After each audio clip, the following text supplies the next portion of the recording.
नमस्कार, स्वागत है एक बार फिर से चुनावी समर में। हम लेकर आए हैं आपके लिए बीएसपी फैमिली के कुछ और अपडेट्स। राजरत्न अंबेडकर और यूएससीआईआरएफ, अगर इन दोनों की जोड़ी इसी तरह कुछ वर्षों तक बनी रही तो फिर यह कहने की जरूरत नहीं कि मोदी सरकार का देश में क्या हश्र होने वाला है। दरअसल मोदी सरकार या भाजपा चुनावों में जनता को झांसे में लेने के लिए धर्म का कारोबार करती है। कुछ राजनीतिक जानकारों के अनुसार धर्म के नाम पर लोगों को सताना और किसी खास धर्म के लोगों के साथ भेदभाव करना भाजपा की फितरत में शामिल है। यानी कि भाजपा और यूएससीआईआरएफ की सोच एकदम विपरीत है।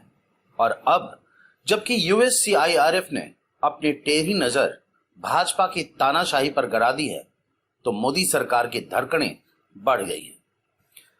वैसे भाजपा की इतनी परेशानियां बढ़ने की वजह सिर्फ यूएससीआईआरएफ नहीं बल्कि राजरत्न अंबेडकर भी है, क्योंकि राजरत्न अंबेडकर अक्सर मोदी सरकार के द्वारा की जा रहे धार्मिक भेदभाव की रिपोर्ट बनाकर यूएससीआईआरएफ को भेजते रहते हैं।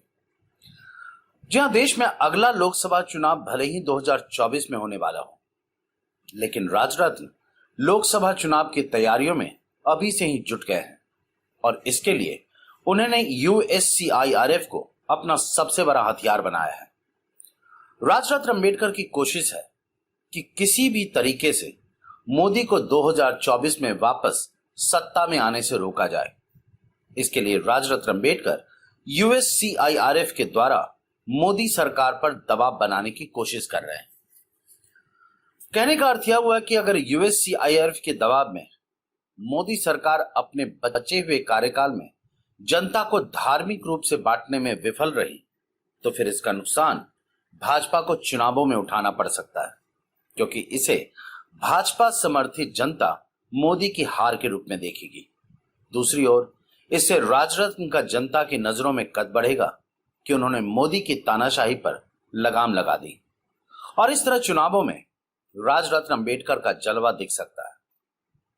यानी कि लोकसभा चुनाव 2024 में मोदी सरकार के लिए सबसे बड़ी चुनौती राजरत्न अंबेडकर और यूएससीआईआरएफ बनने जा रही है। वैसे भी इस वक्त मोदी सरकार के द्वारा सताए हुए लोगों के लिए सबसे बड़ा सहारा राजरत्न अंबेडकर और यूएससीआईआरएफ ही है, क्योंकि इनकी वजह से जनता को यकीन हो गया है कि मोदी सरकार इनके रहते धर्म के नाम पर उनके साथ भेदभाव नहीं कर सकती। कुल मिलाकर हम यह कह सकते हैं कि लोकसभा चुनाव 2024 में देश में छिड़े इस धर्म युद्ध के सहारे राजरत्न अंबेडकर और यूएससीआईआरएफ मिलकर मोदी को करारी मात दे सकते हैं। हमारे साथ बने रहने के लिए आपका धन्यवाद। आप हमारे प्रोग्राम्स को todays.com पर भी देख सकते हैं और आप हमें टुडेज टीवी पर ट्वीट भी कर सकते हैं। Thank you.